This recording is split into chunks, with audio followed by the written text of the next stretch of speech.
There are four main attachment styles. Where do you fit in? And in your attachment style, what are the gifts and the challenges that nobody might have told you about? And how can you use that awareness to date and be intimate in a wiser way? Stay tuned to this episode to learn more. If you've ever been disillusioned, disappointed, or discouraged in your search for love, and you know there has to be a better way to find the healthy, soul-filling love you've always longed for, then you've discovered the podcast for you.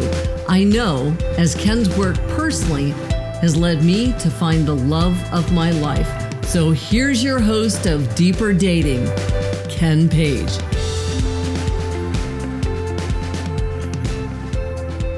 Hello, and welcome to the Deeper Dating Podcast. I'm Ken Page, and I'm a psychotherapist, author of the best-selling book Deeper Dating, and the host of this show. And today, I'm going to be talking about some different perspectives on the whole concept of attachment styles. We're going to look at the challenges and the gifts in each of the four attachment styles and talk about how to navigate dating and intimacy through the lens of each of those styles.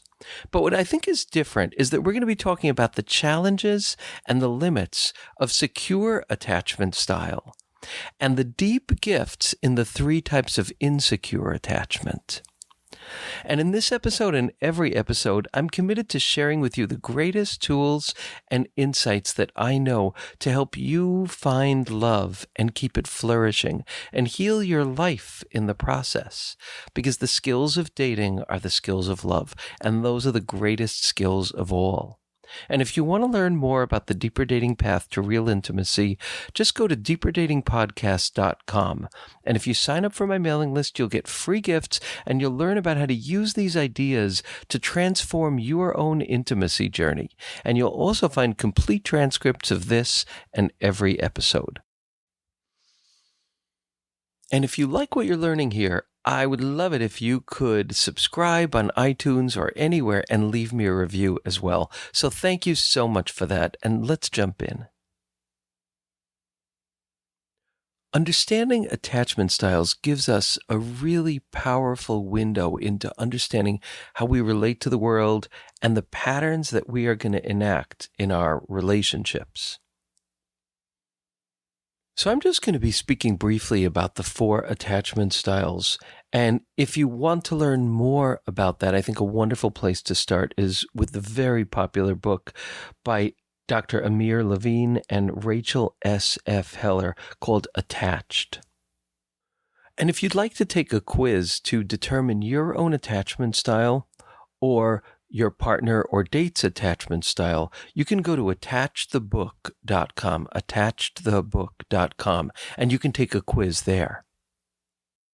So let's start with a secure attachment style, which research suggests about 50% of the population have a secure attachment style, which is a little hard to imagine, but that's what research suggests.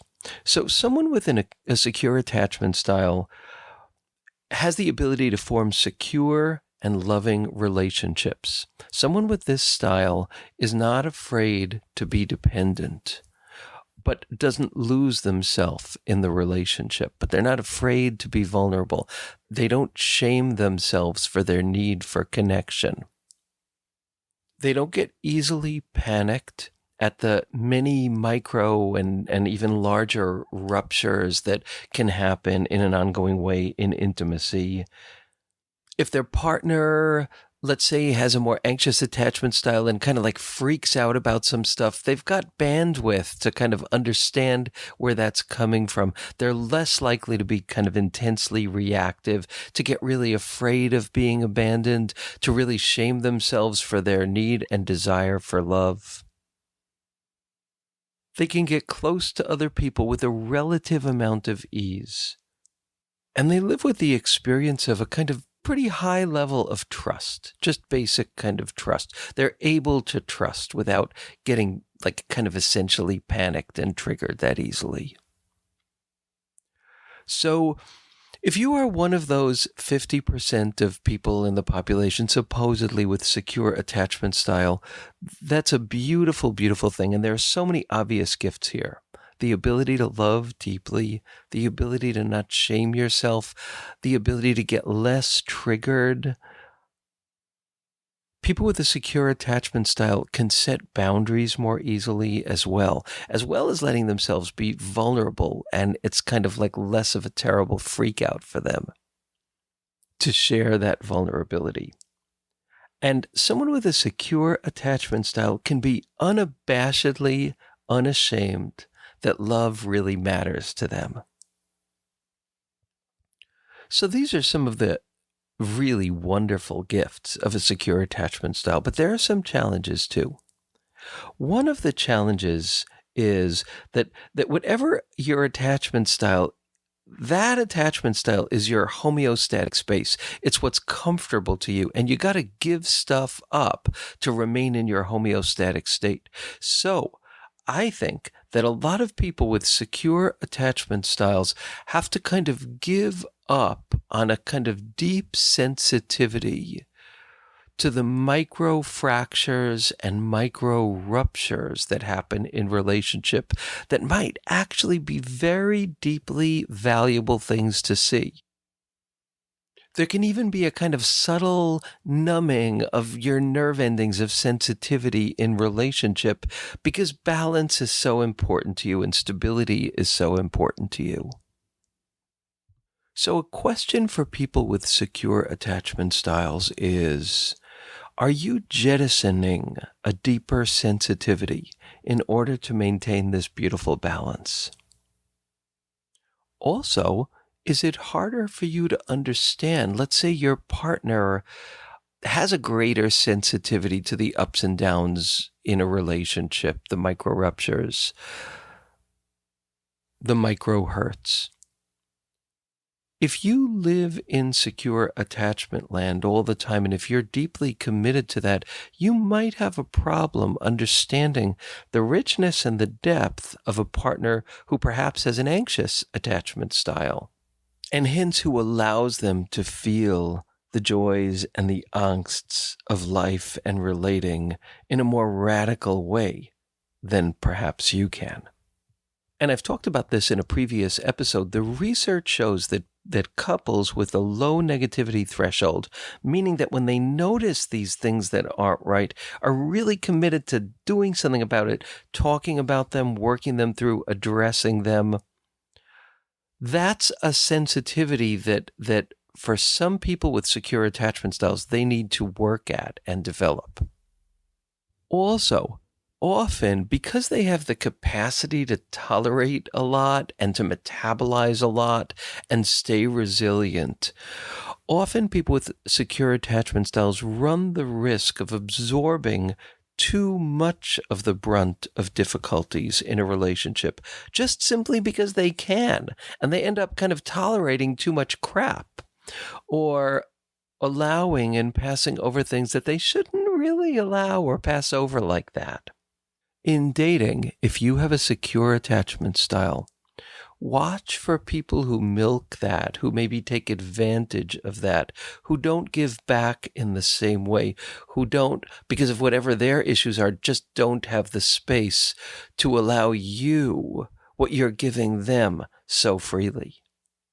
In other words, just because you have really broad shoulders and can shoulder a lot does not mean that you have to take more than you should be taking or receive less than you should be receiving. So now I want to speak about anxious attachment style as I raise my hand, because that's where I land.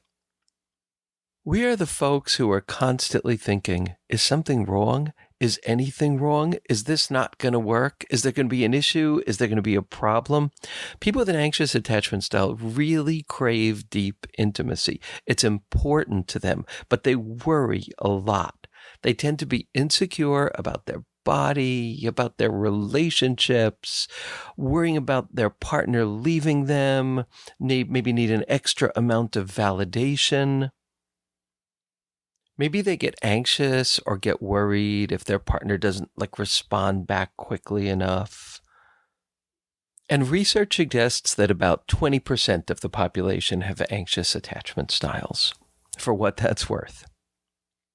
So if you have an anxious attachment style, and that is one of the insecure attachment styles, this one and the next two attachment styles all fit under the category of insecure attachment styles. Those three insecure attachment styles are anxious, avoidant, and fearful. So coming back to anxious. You are someone who cares deeply about love. You've got lots of nerve endings, lots of sensitivity when it comes to the micro issues, the micro ruptures, micro wounding that happen in relationships, as well as the bigger ones. The issue and the struggle is that there can be kind of an exaggerating of those fears, exaggerating of the meaning, the negative meaning of what these micro ruptures are, these places where there's a lack of really strong connection. It's really easy to get afraid, to experience dread, to worry that love has disappeared or is diminishing, and to say to yourself that you're too much. I'm too demanding. I'm too needy. I feel too much. I want too much. And so much dating advice out there is anathema to people with this kind of attachment style, because play hard to get, be independent, act like you don't care. Well, that's not going to work. What it does is it creates a giant pressure cooker. That is where need, which is a healthy, beautiful thing, turns into neediness because it's being shamed. So big part of the work for people with anxious attachment styles is to honor the depth of your capacity to feel, the depth of your capacity to give, the depth of your capacity to care. People with an anxious attachment style are truly gifted at noticing these micro ruptures in connection and being passionate about correcting them and repairing them. So for someone with this kind of attachment style, I think we definitely need someone who also really cares about love, and we can feel that from them. And someone who shows us that they really care about love, for us to be happy. I'm saying us because I consider myself part of this clan. I have other areas too, but this is my main one. Your sensitivity is a treasure. It is a core gift, and ultimately it needs to be honored. And a question that you can ask yourself in your dating life again and again is, in an essential way, does my soul feel safe with this person? If the answer is that in an essential way it doesn't feel safe, then this is not a safe person for you. And watch for the tendency to say, I'm just being too sensitive, and to suppress your awareness of what's happening. It's so much better to be able to speak about these things. And also, this is such an important point, is that when your feelings of insecurity are laden with shame, they start to feel shameful, toxic, humiliating. And so we act out by kind of acting out against our partners when we feel insecure, or we act in by shaming and condemning ourselves. Whereas if we find a language where we can talk about what's concerning us, what's bothering us, what we're noticing, it's a gift to our partner and it's a gift to our relationship, but it's not something the world teaches us to do. So now I'm going to move on to talking about the avoidant attachment style. And that is a type of insecure attachment style that's marked by a fear of closeness. People with this avoidant style tend to feel uncomfortable getting really close to people or really trusting people. It is not that they don't care about intimacy. It's that often they care so much and they've been so disappointed that they have to put up a wall against it. And it's a wall that's not conscious in many ways. Avoidant people often have this experience of feeling like relationships can be suffocating. They can't breathe, or that their relationships are going to impact upon their sense of freedom, and their sense of freedom is so paramount. And their partners might experience them as distant or even emotionally unavailable. So, through the years, I've worked with a lot of people who have an avoidant attachment style. And for me, that's the third most predominant for me. I relate to this in many, many ways. I think that my fear of suffocation, of not being able to breathe, kept me out of relationships for a really, really long time. So I think that one of the deep core gifts that many people with avoidant attachment styles have is a deep, deep love of freedom. And I think that it's so important that we talk about the gifts in each of these insecure attachment styles, because there are gifts. And I think like the popular concept is that the secure attachment style is the be all and end all. And yes, we all do want to move toward that, but there are gifts in each of the other attachment styles that are powerful. And that when we merge those gifts with intimacy healing and trauma work and learning the language of our own needs and being able to speak about that in relationship, we form these gorgeous hybrids that encompass a whole range of gifts as we become who we're meant to be on this intimacy journey.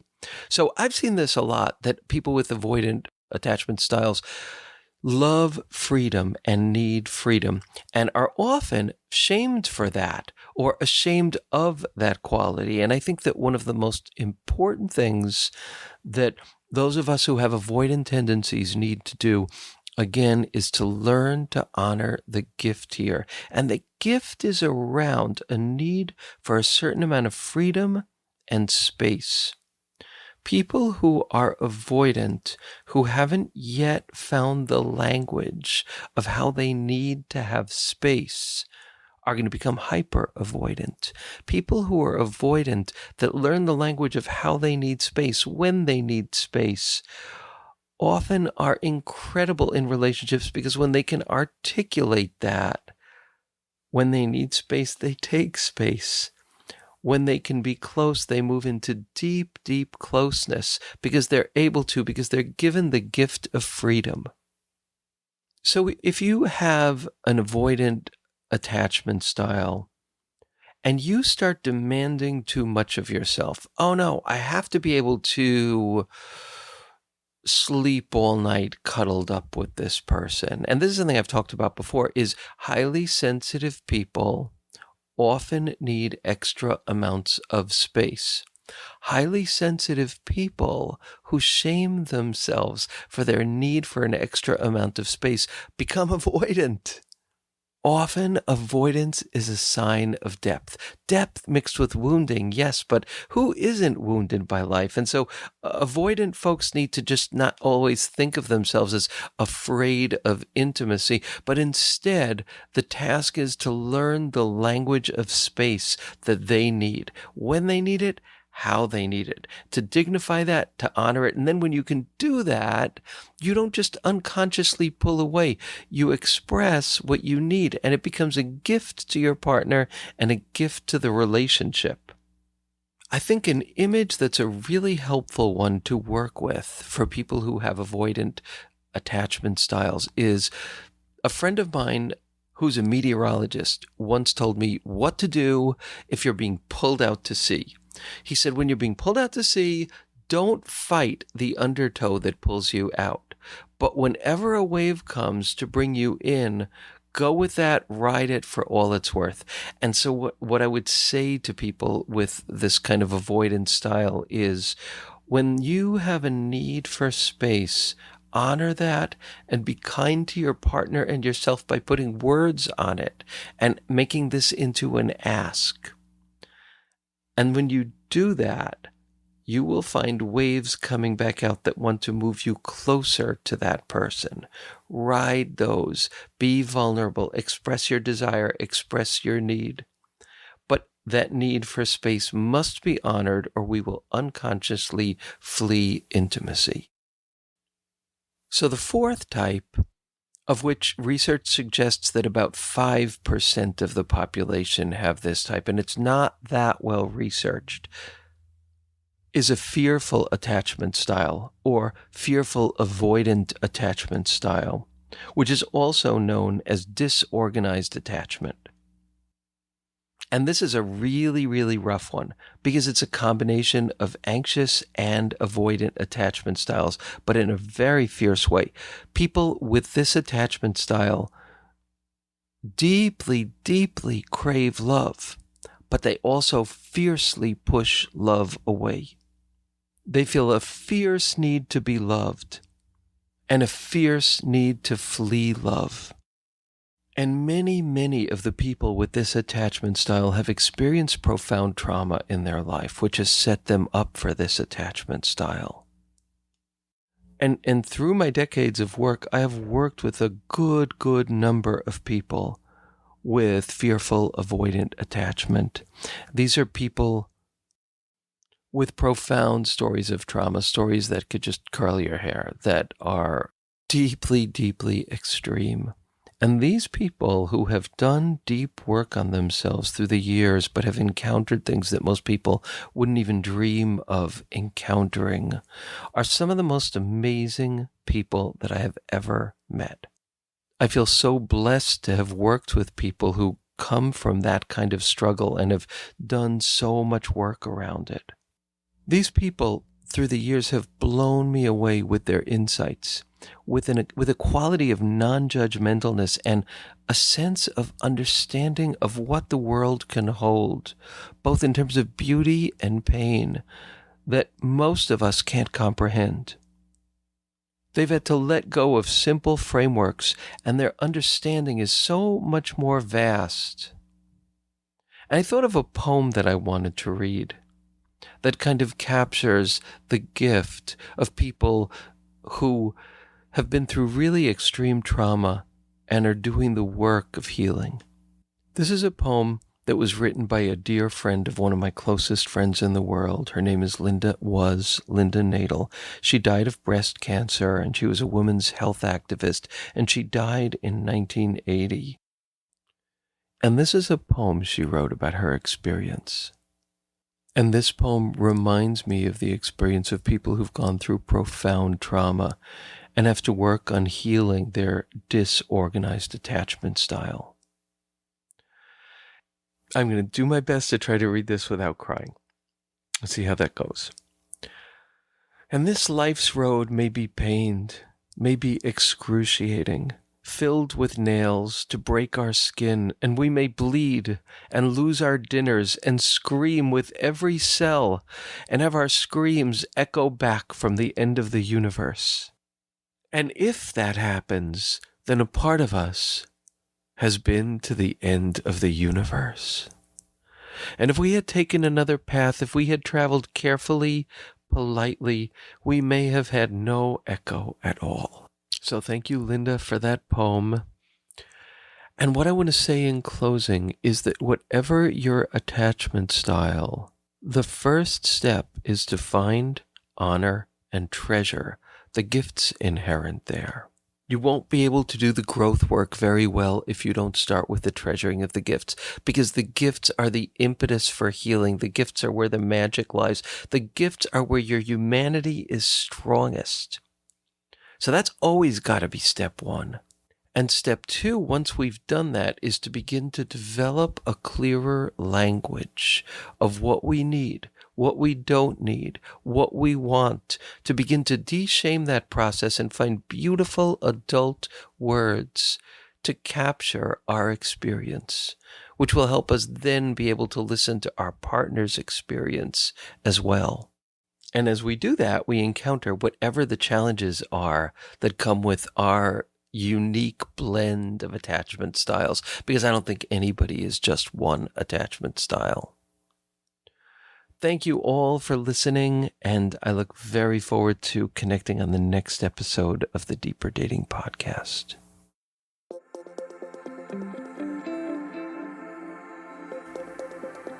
And that's it for today's episode of Deeper Dating. Be sure to go to deeperdatingpodcast.com as Ken has a few more gifts for you. Then join us on the next episode.